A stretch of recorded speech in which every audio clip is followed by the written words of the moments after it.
Vamos para as nossas leituras de hoje.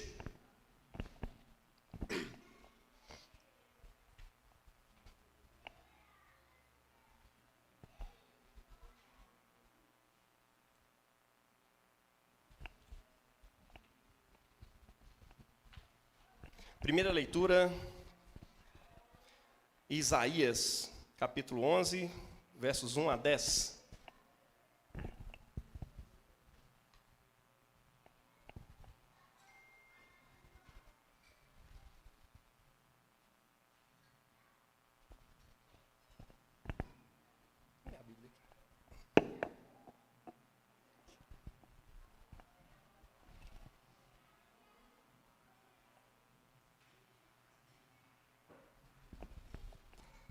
Tranquilo que esse tempo aí foi só para você achar mesmo. Isaías 11,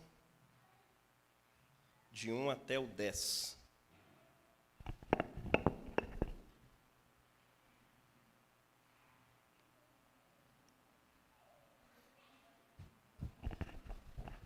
Acho que é um dos textos mais belos das profecias. Um ramo sairá do tronco de Jessé, um rebento brotará de suas raízes. Sobre ele repousará o espírito de Yahvé, o espírito de sabedoria e de inteligência, espírito de conselho e fortaleza, espírito de conhecimento e de temor a Yahvé. No temor de Yahvé estará a sua inspiração.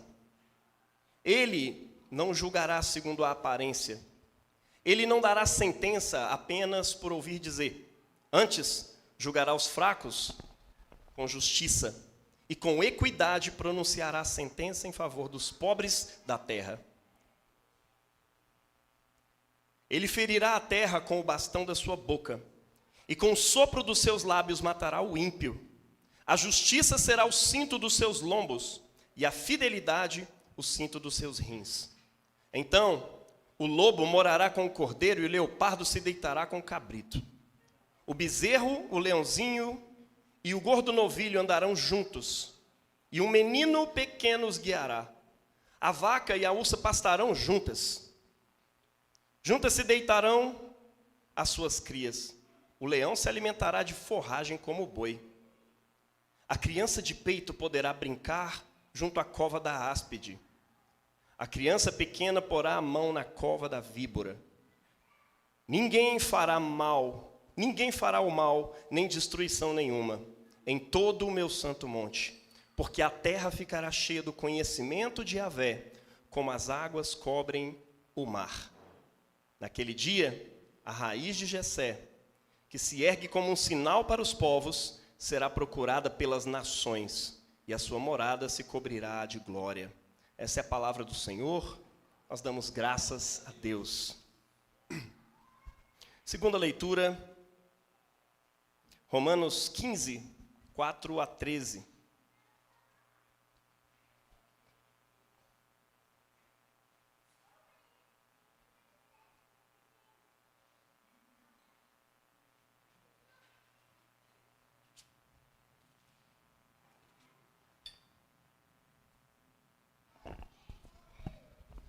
Romanos capítulo 15, versos 4 até o 13. Ora, tudo que se escreveu no passado é para o nosso ensinamento que foi escrito, a fim de que, pela perseverança e pela consolação que nos proporcionam as Escrituras, tenhamos a esperança. O Deus da perseverança e da consolação vos conceda terdes os mesmos sentimentos uns para com os outros, a exemplo de Cristo Jesus, a fim de que, de um só coração e de uma só voz, glorifiqueis o Deus e Pai de nosso Senhor Jesus Cristo. Acolhei-vos, portanto, uns aos outros, como também Cristo vos acolheu para a glória de Deus. Pois eu vos asseguro que Cristo se fez ministro dos circuncisos para honrar a fidelidade de Deus, no cumprimento das profecias, no cumprimento das promessas feitas aos patriarcas, ao passo que as nações glorificam a Deus, pondo em realce a sua misericórdia, segundo o que está escrito. Pelo que eu te confessarei entre as nações e salmodiarei o teu nome. Diz ainda: nações, exultai junto com o seu povo. E ainda: nações todas, louvai o Senhor. Que todos os povos o celebrem. Isaías, por sua vez, acrescenta: surgirá o rebento de Jessé, aquele que se levanta para reger as nações. Nele as nações depositarão a sua esperança.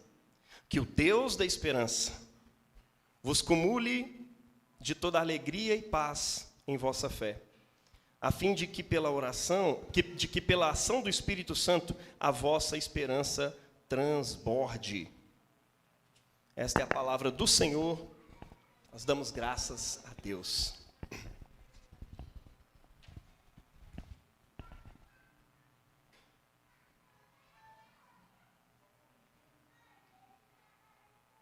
Salmo de hoje é o Salmo 72.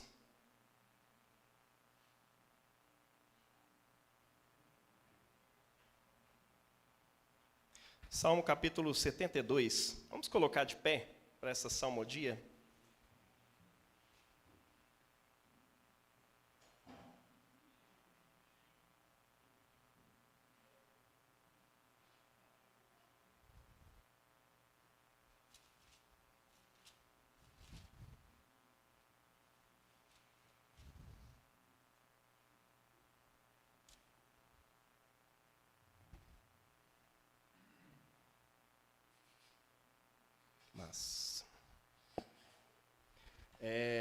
E em seus dias floresça a justiça, grande paz até não haver mais lua. Isso mesmo. À medida que a gente for lendo, eu vou convidar você a repetir essa antífona. Vamos começar com ela? Em seus dias floresça a justiça e grande paz até não haver mais lua. Ó Deus, concede ao rei o teu julgamento e a tua justiça ao filho do rei, que ele governe teu povo com justiça e os teus pobres conforme o direito. Em seus dias floresça a justiça e grande paz até não haver mais lua.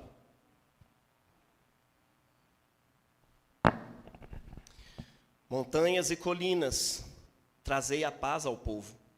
Com justiça ele julgue os pobres do povo. Salve os aflitos, salve os filhos do indigente e esmague seus opressores. Que ele dure sob o sol e a lua, por geração de gerações. Que desça como chuva sobre a erva roçada, como chuvisco que irriga a terra. Que em seus dias floresça a justiça e muita paz até o fim das luas. Que domine de mar a mar, desde o rio até os confins da terra. Em seus dias floresça a justiça e grande paz, até não haver mais lua. Diante dele a fera se curvará, os seus inimigos lamberão o pó. Os reis de Tarsis e das ilhas vão trazer-lhe tributos. Os reis de Sabá e Sebá lhe pagarão tributo. Todos os reis se prostrarão diante dele, as nações todas o servirão, pois ele liberta o indigente que clama, e o pobre que não tem protetor. Tem compaixão do fraco e do indigente, e salva a vida dos indigentes. Ele os redime da astúcia e da violência. O sangue deles é valioso aos seus olhos. Que ele viva e lhe seja dado ouro de Sabá. Que orem por ele continuamente, que o bendigam todos os dias. Em seus dias floresça a justiça, e em grande paz, até não haver mais lua. Haja abundância de trigo pelo campo, e tremule sobre o topo das montanhas, como o Líbano, com suas flores e frutos, como a erva da terra. Que seu nome permaneça para sempre, e sua fama dure sob o sol. Nele sejam benditas as raças de toda a terra, e todas as nações o proclamem feliz. Bendito seja Yahvé, o Deus de Israel, porque só Ele realiza maravilhas. Para sempre seja bendito o seu nome glorioso, que toda a terra se encha com a sua glória. Amém e amém.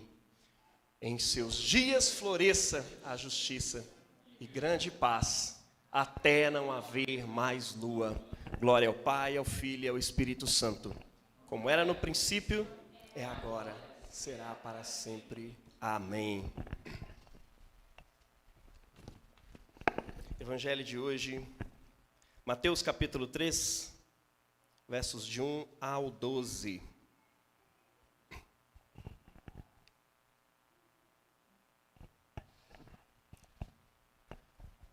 Cantemos juntos. Aleluia,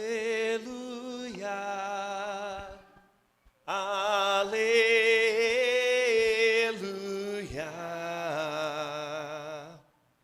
aleluia.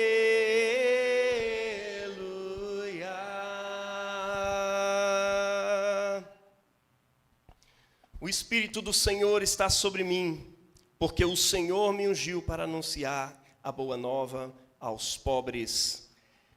Aleluia, aleluia,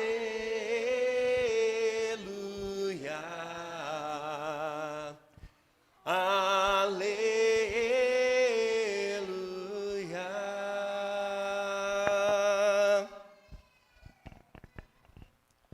Proclamação do Evangelho de nosso Senhor Jesus Cristo segundo Mateus. Glória a vós, Senhor. Mateus capítulo 3, versos 1 ao 11. 1 ao 12.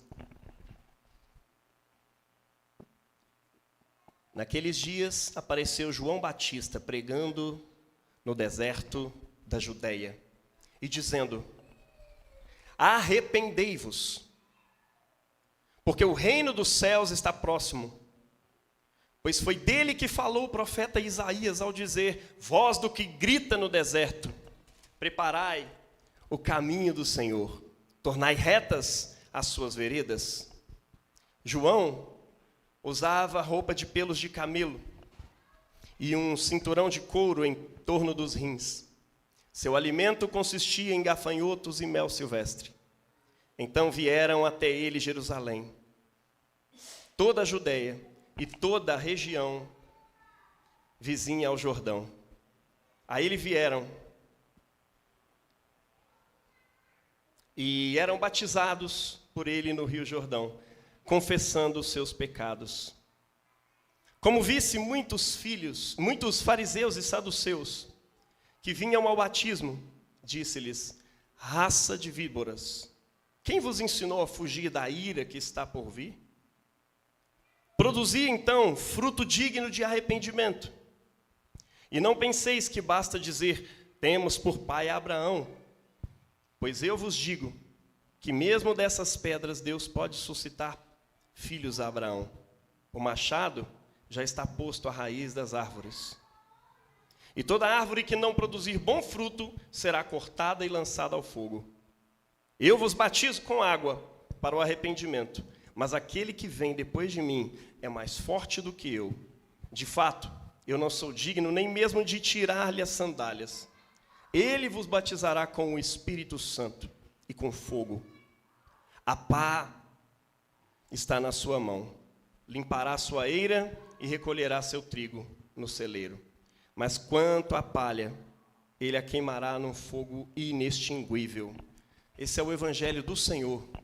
Louvado sejas, ó Cristo. Quero convidar aqui à frente nosso irmão West.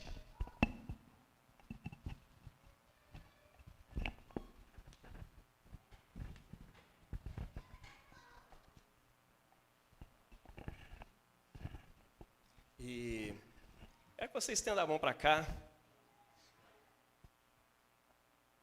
Pai, muito obrigado pelo Oeste, por essa família linda, Deus, que tanto tem abençoado a minha e a Pri na nossa caminhada e também a essa igreja, Deus. Obrigado, Pai, pela dedicação, pelo fruto do trabalho deles. Que o Senhor os abençoe a cada dia. E que o Senhor fale conosco através da exposição da Tua palavra, que será trazida através dele aqui hoje, Pai. Nós, desde já, nos arrependemos de nossos pecados e Te pedimos, fala com a gente.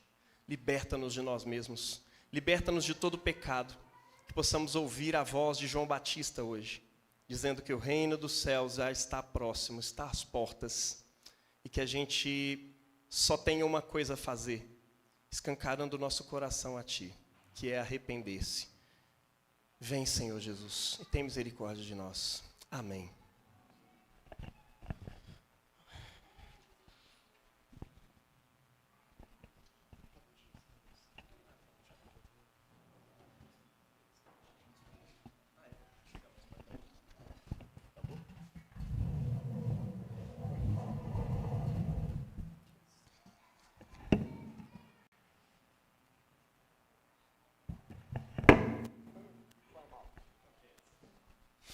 Paz de Cristo, irmãos. Vamos lá, né? É uma palavra difícil, mas é a palavra de Deus, então a gente vai caminhando por ela aí. Eu vou fazer uma breve exposição de cada trecho, quase de versículo a versículo, para uma contextualização da época, e depois vou empregar isso para os nossos dias, né? Então, André, você deixa o versículo aberto, por favor?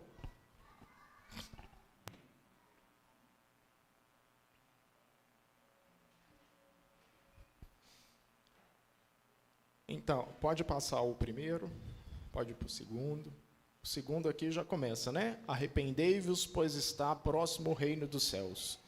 Esse arrependei-vos, irmãos, é uma palavra no grego ali, né, que é escrito o Antigo Testamento, o Novo Testamento, que é uma palavra que chama metanoia. Metanoia não é um mero arrependimento, mas metanoia remete a uma mudança profunda de mente, de caráter e até uma mudança espiritual, que é o que traz um peso maior, já desde o início aí dessa pregação de João Batista. Então, ele está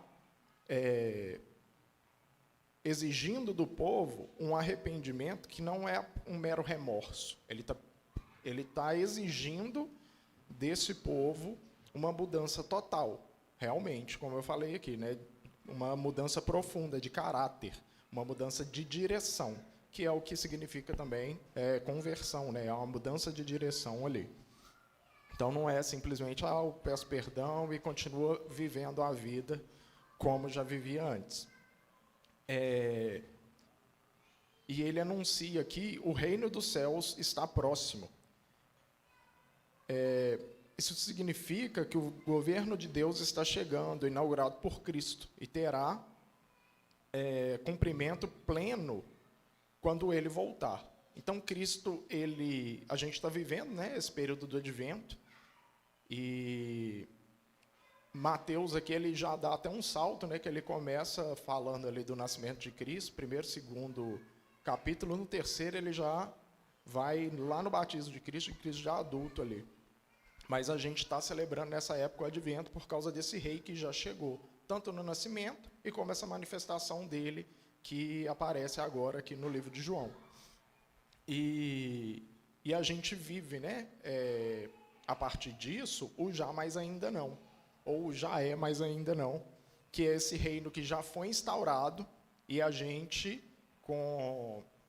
no advento, relembra e nos permite ficar nesse momento de esperança pela chegada do rei, pelo retorno do rei, já que ele veio, nós, como corpo de Cristo, nos reunimos para manifestar Jesus Cristo ao mundo, mas esperamos agora esse novo advento, que é a sua segunda vinda.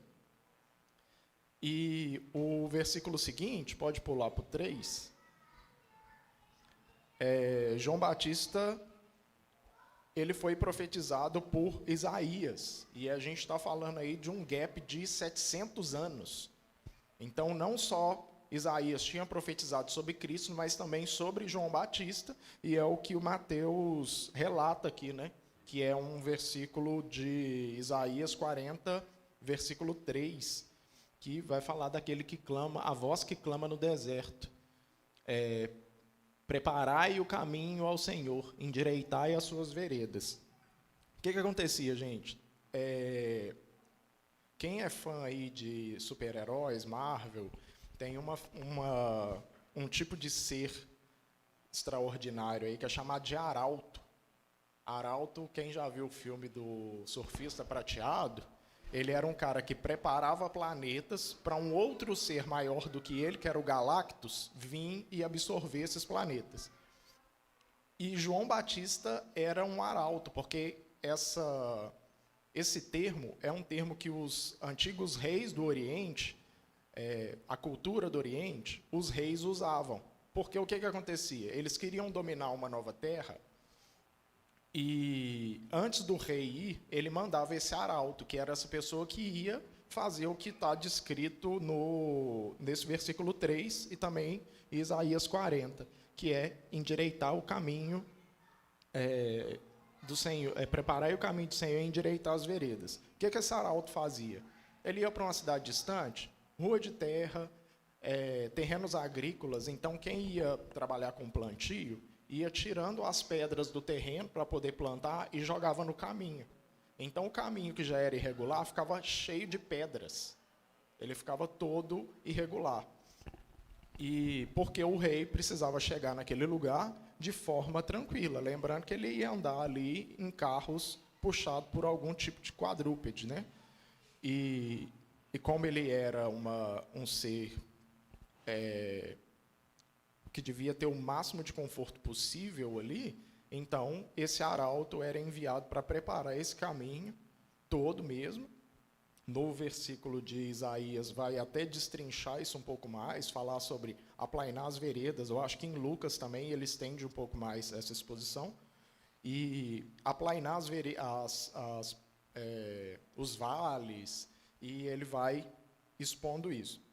Então, o arauto era esse ser, naquela cultura, essa pessoa que vinha, muito provavelmente, não só, né, ele era talvez que talvez seria similar ao que temos hoje a um engenheiro de vias, porque ele ia fazer um planejamento de como aquilo ia ser aplainado, ia ser melhorado para a chegada do rei, e aí os homens vinham trabalhando e acertando aquilo ali. E este arauto que é João, que se assimila um pouco com esses arautos aí que eu falei do mundo dos quadrinhos, porque agora a gente está vendo uma divindade que realmente é superpoderosa, porque é Jesus Cristo, é o Filho de Deus que está vindo, não para um reino humano, mas ele está vindo para dominar essa terra. Não, logicamente, não o domínio lá desses seres extraordinários dos quadrinhos. Mas um domínio que vai trazer paz, que é o que a gente vai desembolar aqui também. O versículo seguinte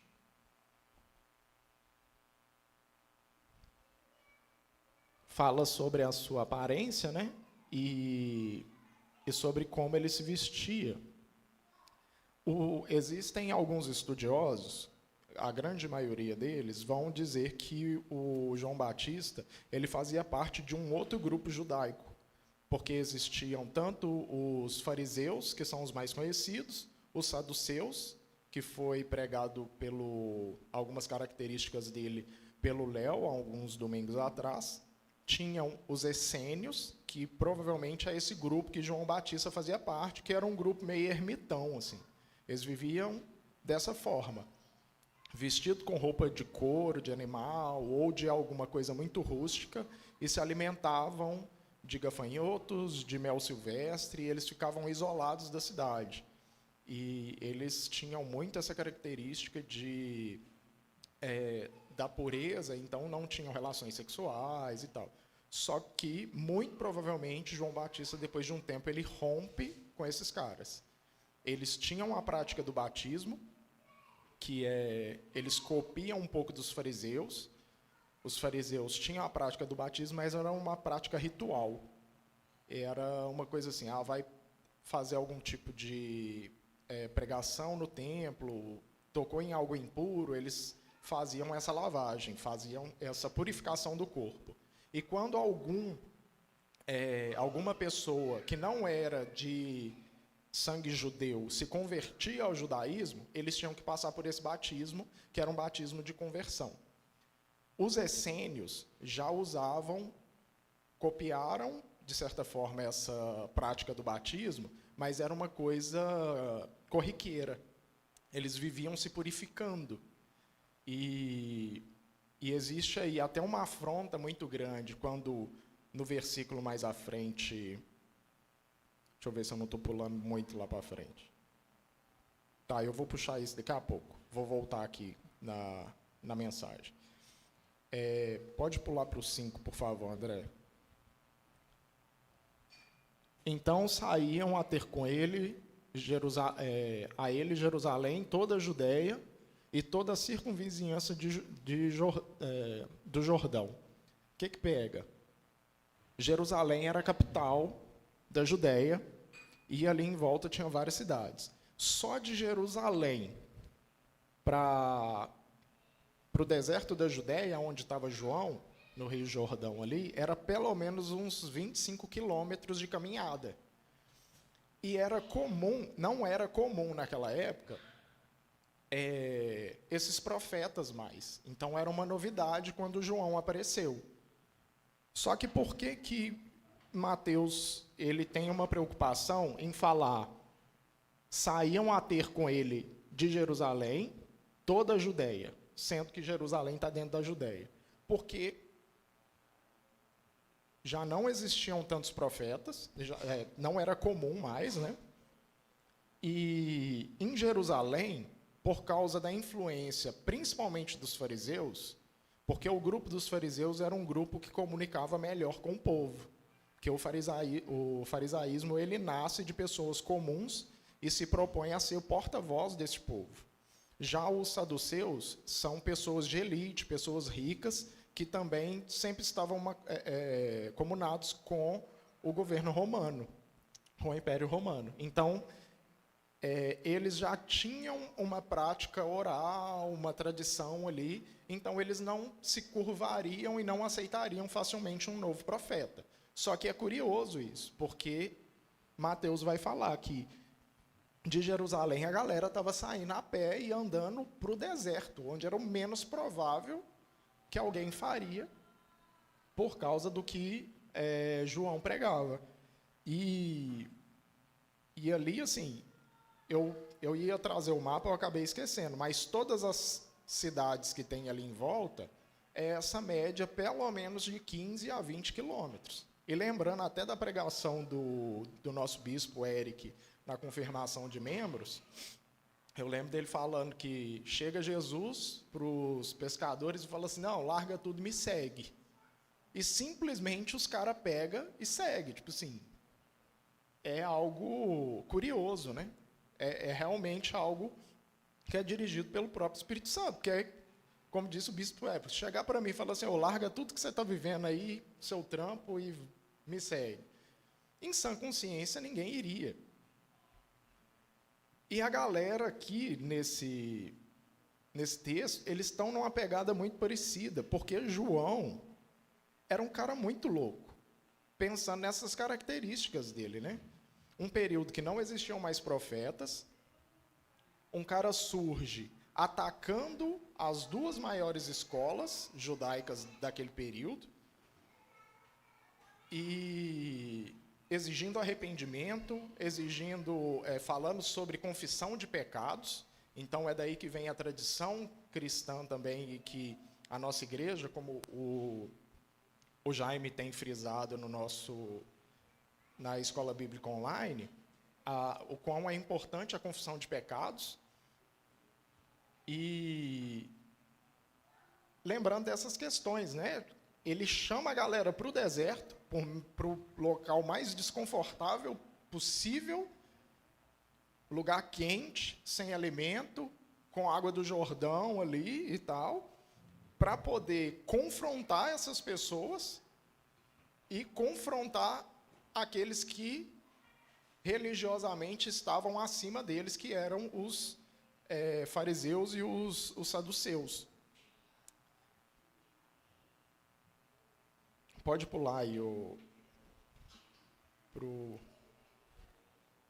acho que puxei duas. Então, ó, fazendo a... Pode pular isso também, que eu já falei do confessar os pecados. Então, voltando lá ao que eu tinha iniciado, né?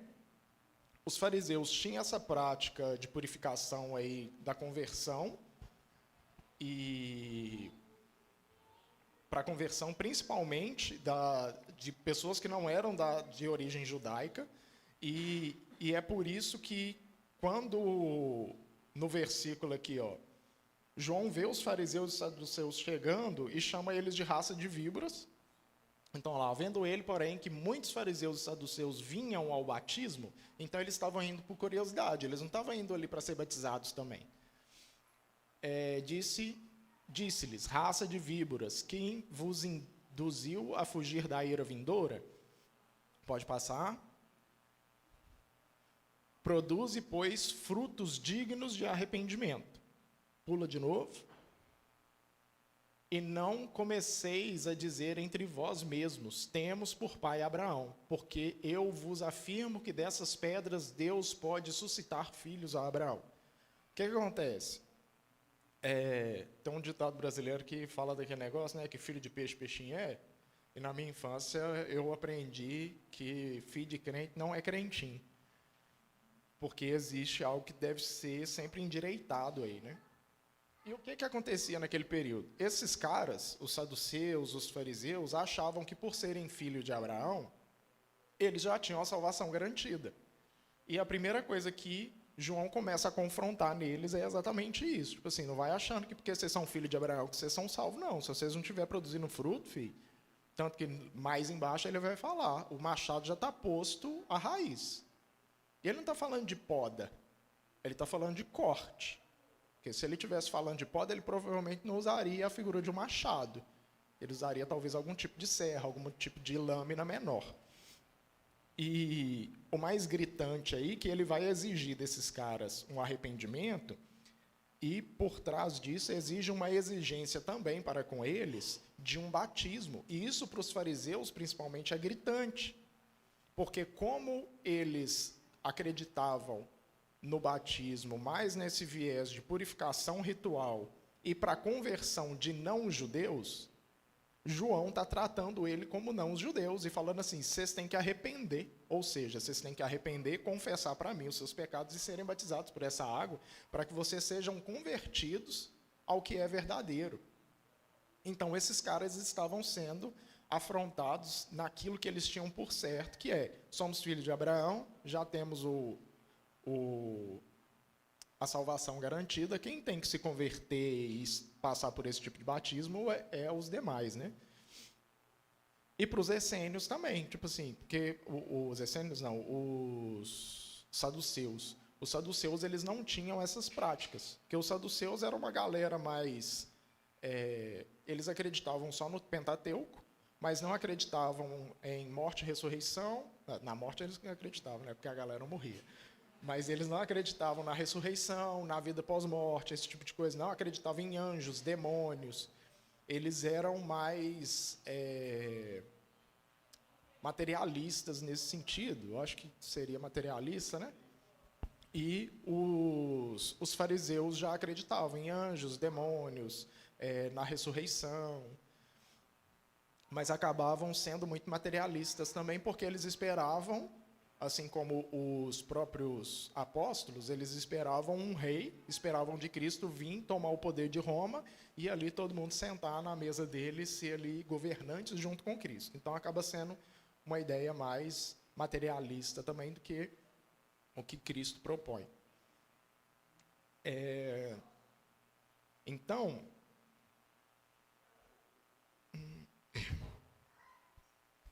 Essa parte foi.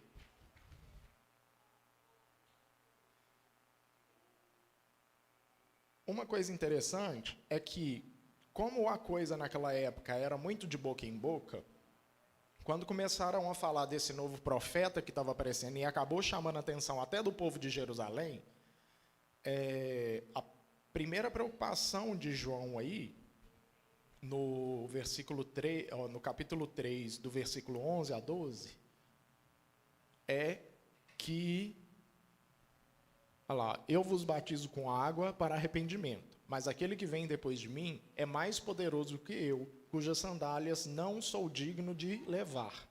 Algumas traduções falam, não sou digno de desatar essas sandálias. Eu vos batizo com o Espírito, ele vos batizará com o Espírito Santo e com fogo. A sua pá A sua pá ele a tem na mão e limpará completamente a sua eira. Recolherá o seu trigo no celeiro, mas queimará a palha em fogo inextinguível. Qual é a preocupação de João aí? Como a parada naquele período era um telefone sem fio, então surge um profeta, todo mundo começa a falar, o que muita gente começou a imaginar é que João era o Messias. Inclusive acontece isso até num filme que está sendo lançado, a gente assistiu com as crianças uns dias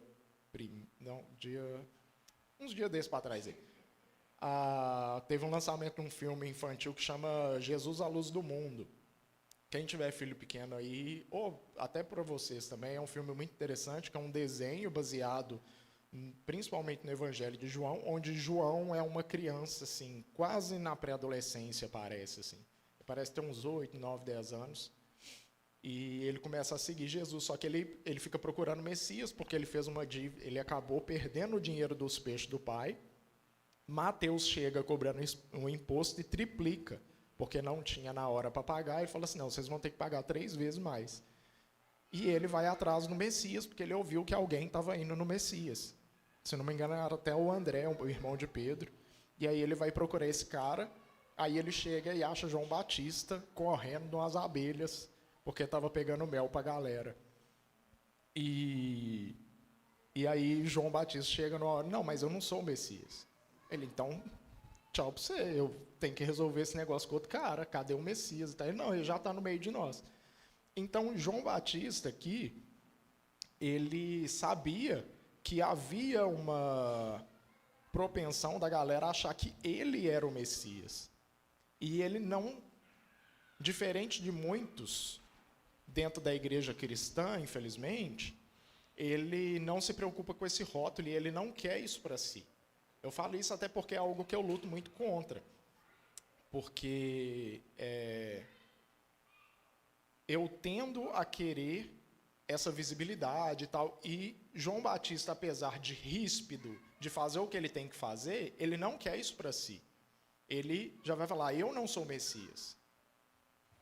E tanto que ele se coloca numa posição muito inferior, porque dentro dos estudos que eu estava fazendo, eu vi que existiam servos dos senhores, e o mais inferior dos servos era aquele que desatava as sandálias. Então ele se coloca abaixo do mais inferior dos servos que existiam naquela época. Ele fala, vai vir um após mim, que eu não sou digno nem de desatar as sandálias, nem de carregar suas sandálias. Então ele já tira dele essa responsabilidade de carregar uma responsa que não é dele. Muito embora muitas pessoas acabam seguindo, né? Tanto que muita gente para de seguir o João Batista e vai seguir a Cristo, até por um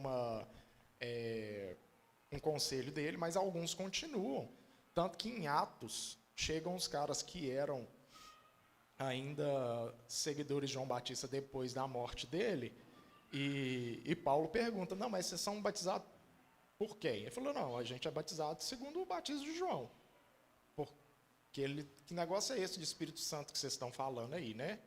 Lá no livro de Atos. Aí Paulo pergunta, mas peraí, vocês já são batizados nas águas? São, por João Batista, pelo que ele faz.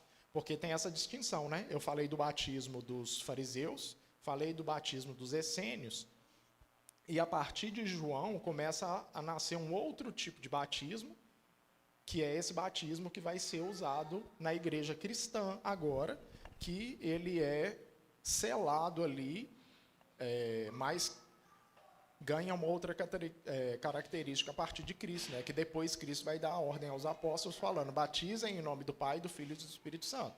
Porque Cristo foi batizado já num outro tipo de batismo, que estava nascendo a partir de João Batista. Então não era exatamente o batismo essênio, já era um outro batismo, que era um batismo de arrependimento. E Cristo vem e põe esse negócio, até porque seria estranho também Cristo ser batizado por João Batista e ser batizado em nome do Pai, do Filho e do Espírito Santo, sendo que ele já era o Filho ali. Mas então tem essas distinções. O batismo era algo comum naquela época, mas vai ter implicações diferentes, modos diferentes de fazer e motivos. E eu me perdi totalmente aqui agora.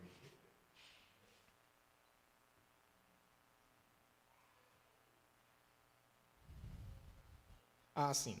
Então, olha só, os estudiosos, quase que unanimemente, pelo que eu vi, eles acreditam que João fazia parte dessa seita dos essênios, e depois ele rompe com eles, porque ele percebeu essa questão. Não, eu sou um fruto, eu sou alguém que foi anunciado por Isaías e escolhido por Deus para aplainar esse caminho para o Messias.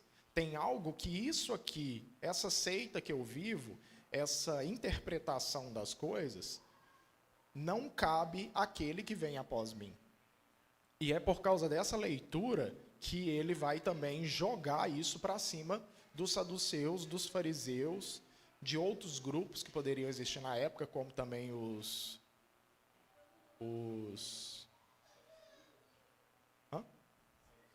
não, aquele que os zelotes, que tinha um outro grupo também que é mencionado, que são os zelotes, que um deles até começa a seguir a Cristo ali, né?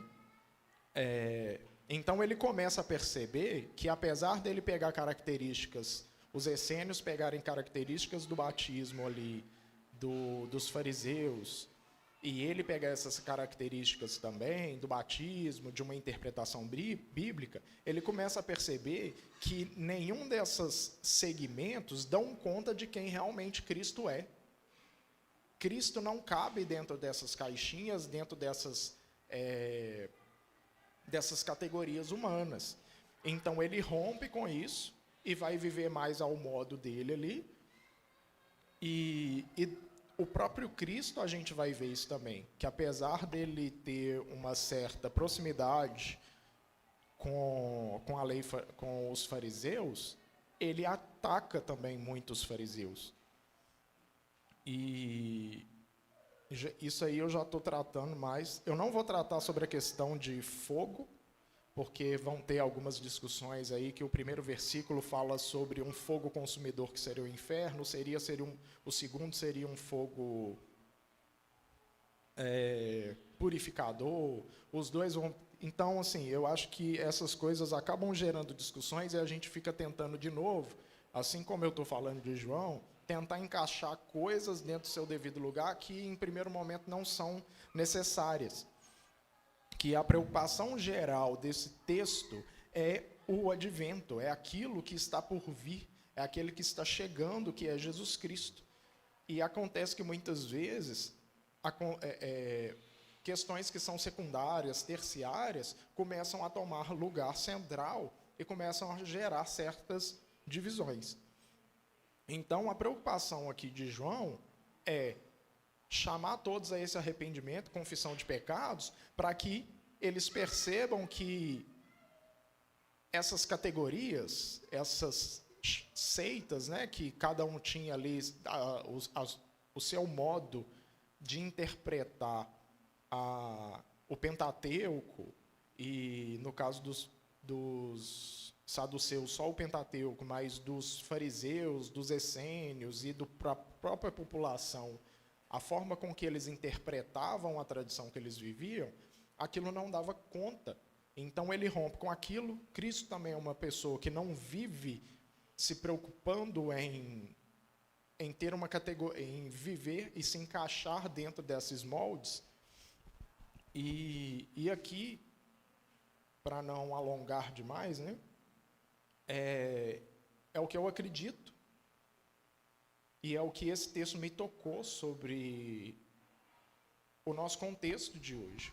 Hoje em dia, principalmente, né, quem tem lido aí o devocional criado pela Reb, ontem eu tive a honra também de contribuir com uma leitura, e eu fiz uma leitura sobre quando Cristo envia, né, os apóstolos e fala com ele, ó, vocês não vão em nenhuma nação pagã, vocês não vão nem a Samaria, vocês vão pregar e anunciar o reino aos desgarrados do reino de Deus. Então, a primeira preocupação dele ali era que os discípulos fossem a sua própria nação, aqueles que eram consanguíneos deles.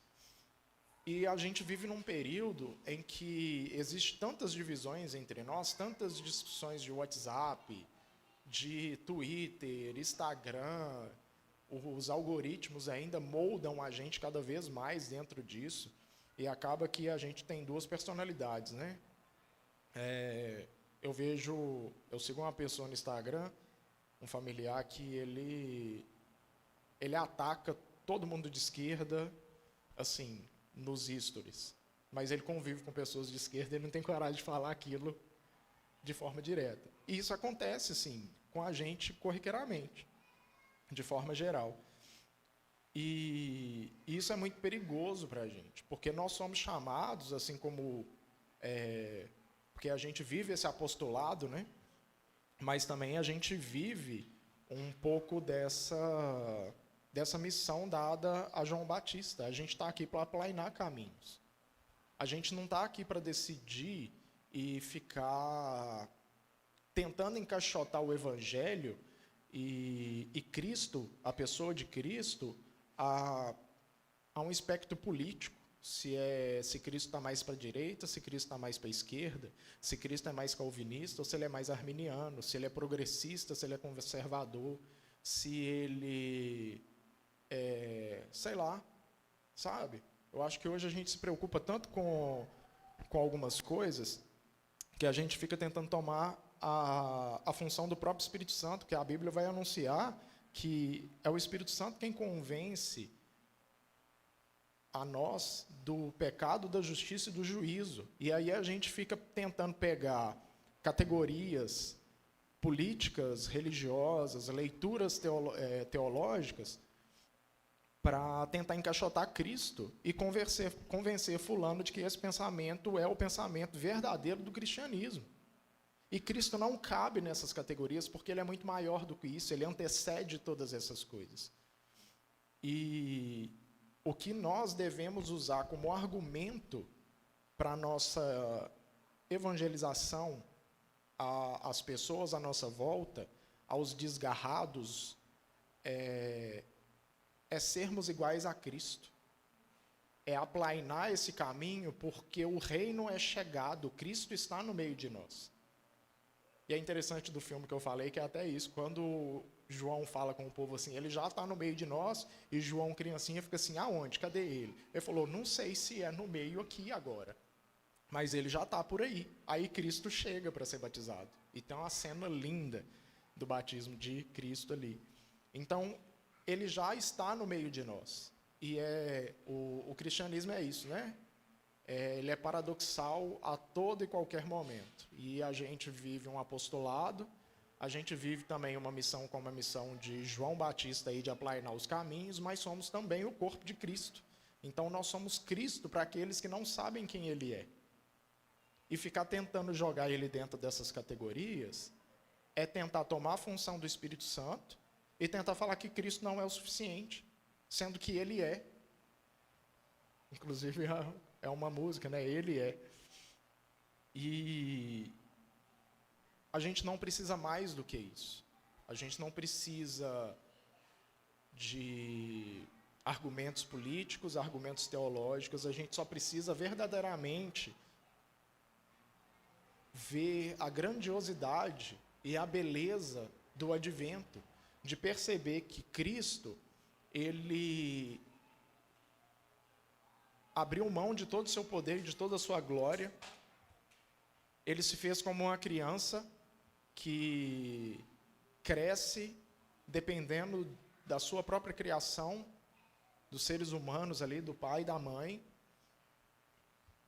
E depois ele vai fazer das coisas, visto como Senhor, ele vai fazer das coisas que eram tidas coisas de servo, como lavar os pés. Como eu falei, né, o menor dos servos era aquele que tirava as sandálias e ele vai lá limpar. Imagina os pés daquela galera naquela época. Se hoje em dia chega o período de seco, nossos pés já ficam casqueletos lá, tudo.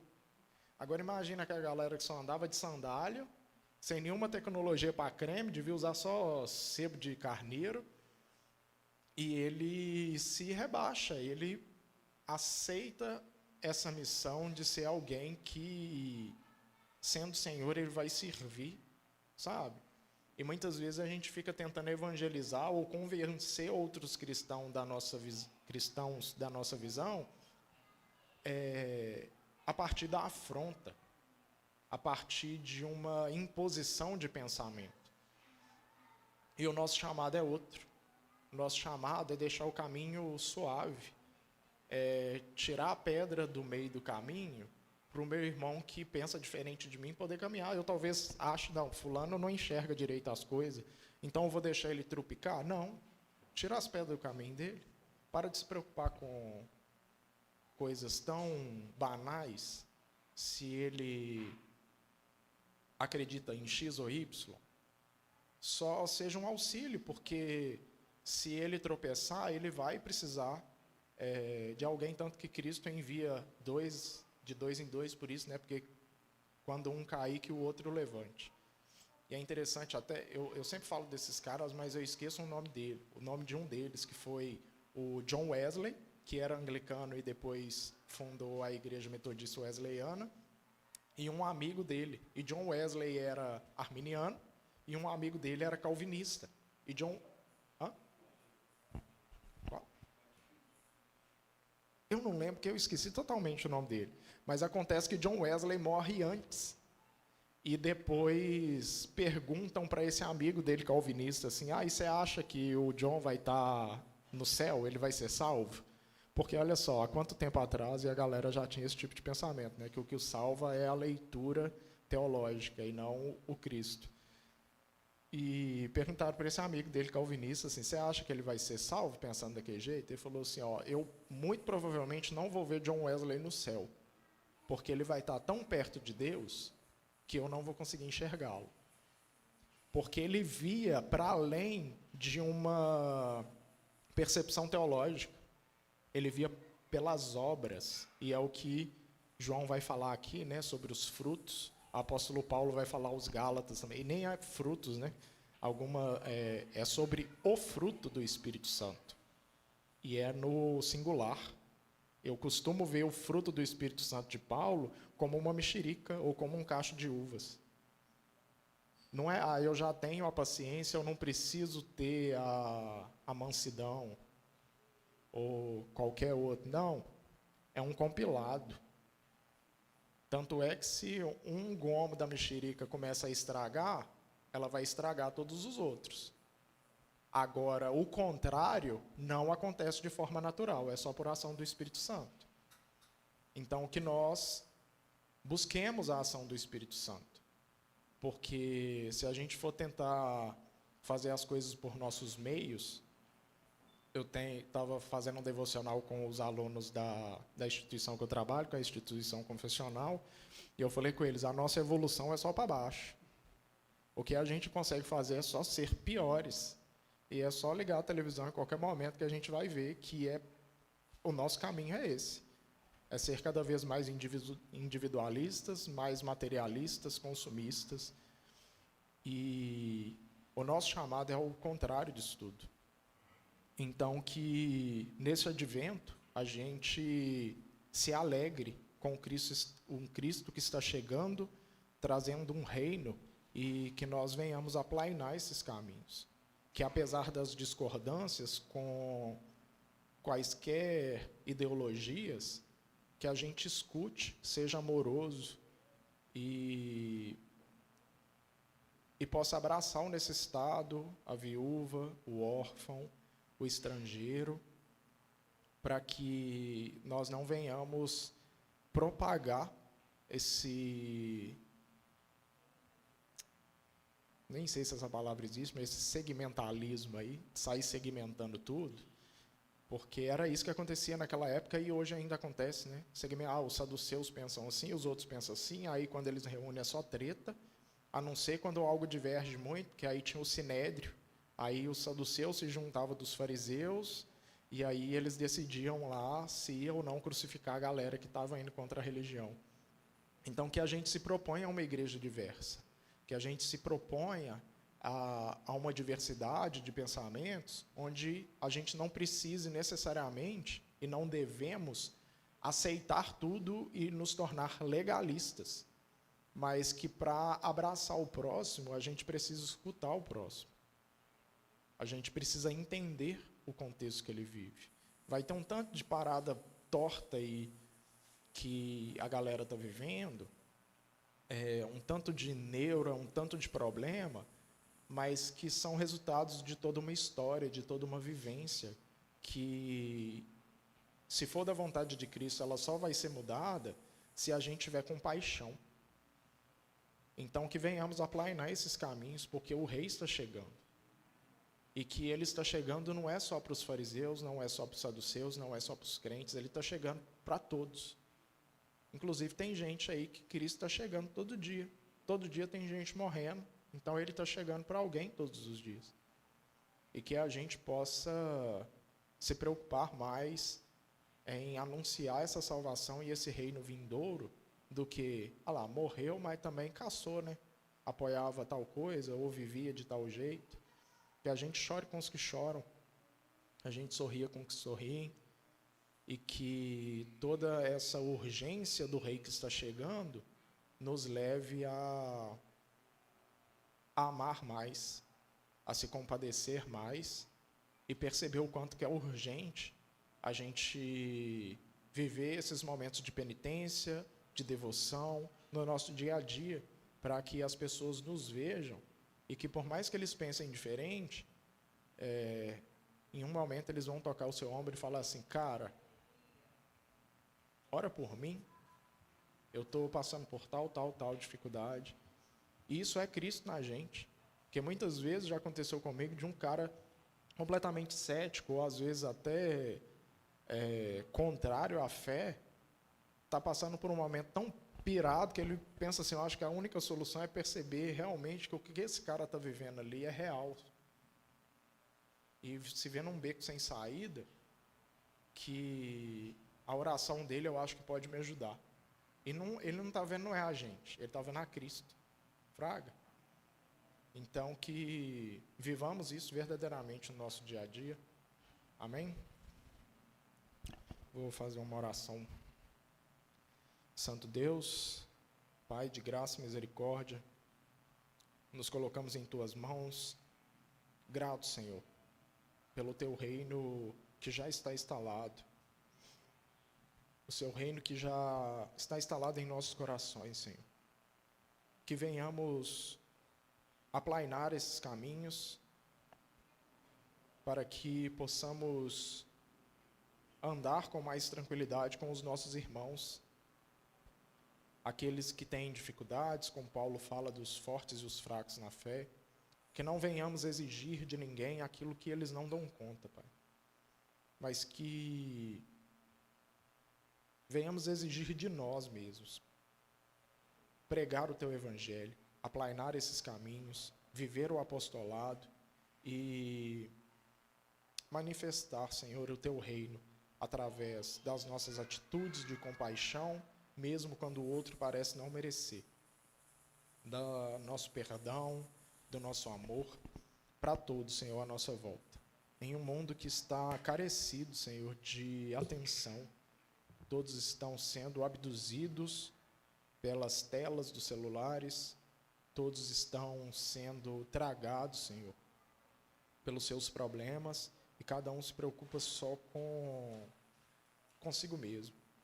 Que nós possamos, Senhor, manifestar este reino. Cristo está chegando, Pai. O seu reino de glória, onde a vaca passará com o urso, a criança brincará com a serpente. Este reino de paz será o reino onde nós viveremos em diversidade com os nossos irmãos, todos convertidos por Cristo, arrependidos de seus pecados e batizados por Ti, Senhor.